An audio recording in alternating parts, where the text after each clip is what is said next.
Mga kabayan, eto breaking news. Trump admin, pinatawan ng sanksyon ang dalawa pang hukom ng ICC. Nagpatupad ang Administrasyong Trump ng panibagong parusa sa dalawa pang hukom ng International Criminal Court o ICC dahil sa papel nila sa kasong may kinalaman sa Israel, lalo na sa investigasyon hinggil sa Gaza. Sinabi ni US Secretary of State Marco Rubio na politicize umano ang mga aksyon ng ICC at hindi nila papayagan ang paggamit ng jurisdiksyon nito laban sa US at Israel.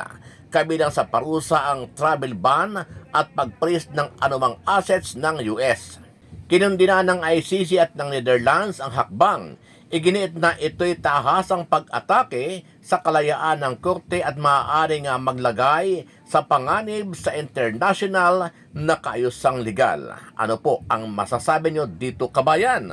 Dahil sa patuloy na panggigipit ng Amerika at iba pang malalakas na bansa, ito na kaya ang tuluyang magpapabagsak sa operasyon ng International Criminal Court o ICC. Pakicomment nyo po ang inyong mga reaksyon at sariling opinyon.